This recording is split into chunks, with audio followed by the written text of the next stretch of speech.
En décembre 1920, dans un contexte marqué par les séquelles de la Première Guerre mondiale, la section française de l'Internationale ouvrière tient son congrès à Tours. Ce rassemblement se déroule dans une atmosphère particulièrement tendue, révélatrice des profondes divisions idéologiques qui traversent alors le mouvement socialiste français.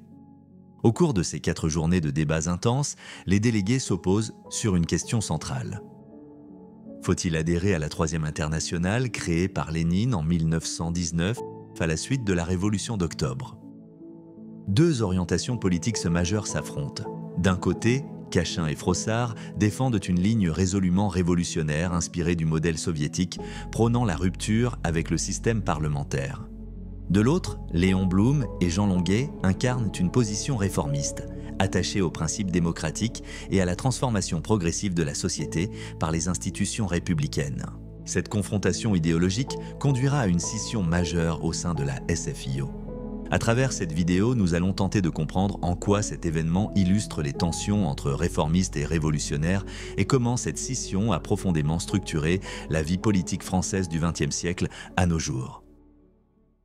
Au sortir de la Première Guerre mondiale, la SFIO est traversée par une profonde crise interne.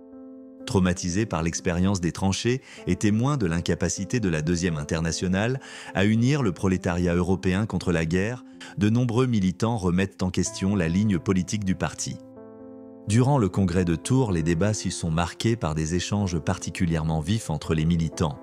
D'un côté, les réformistes, emmenés par Léon Blum, défendent l'idée que la transformation sociale doit impérativement s'opérer par des moyens démocratiques. Selon eux, le respect du suffrage universel constitue la seule voie légitime pour arriver au pouvoir.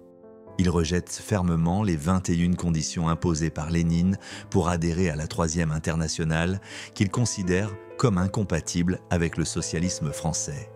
Ces conditions, reposant sur l'autoritarisme, la violence révolutionnaire et la suppression du pluralisme politique, sont perçues comme une négation des principes démocratiques. Dans son discours, Léon Blum dénonce explicitement le modèle soviétique fondé sur un pouvoir centralisé et hiérarchisé, où le comité directeur détient l'essentiel des décisions stratégiques, reléguant les militants à un simple rôle d'exécutants privés de toute autonomie de réflexion et d'action.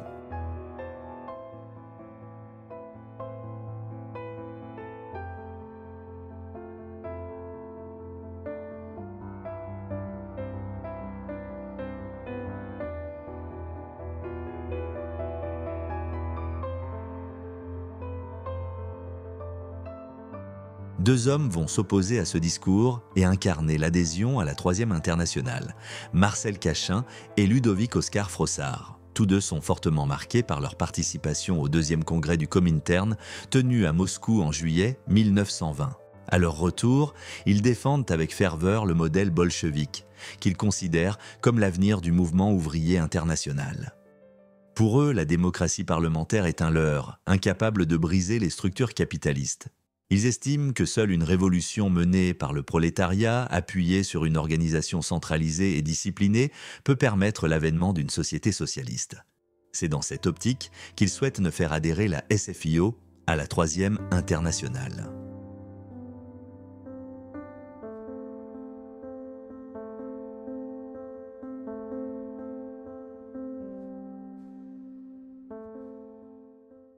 La conséquence immédiate du Congrès est la scission du mouvement socialiste français. Une majorité des délégués vote l'adhésion à la Troisième Internationale et fonde un nouveau parti, la SFIC, section française de l'Internationale communiste, qui devient quelques années plus tard le Parti communiste français. La minorité, conduite par Léon Blum, choisit de rester fidèle aux principes de la SFIO et à la démocratie parlementaire. Cette rupture marque la naissance de 2 grandes traditions de gauche en France qui vont coexister souvent en opposition.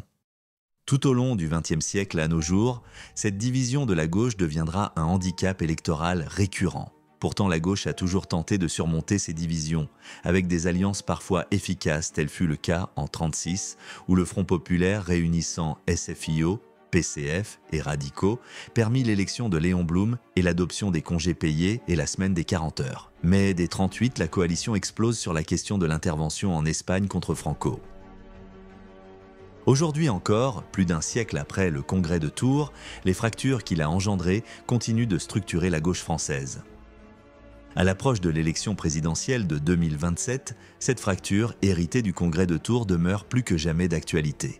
La gauche française est confrontée à un défi stratégique majeur. Saura-t-elle dépasser ses antagonismes pour proposer une alternative crédible face au bloc libéral et d'extrême droite? Si la gauche veut redevenir une force capable d'entraîner l'adhésion populaire, elle devra puiser dans sa mémoire. Non comme une nostalgie, mais comme une boussole. L'unité ne viendra pas d'un effacement des différences, mais d'une volonté commune de dépasser les clivages en articulant héritage et renouveau.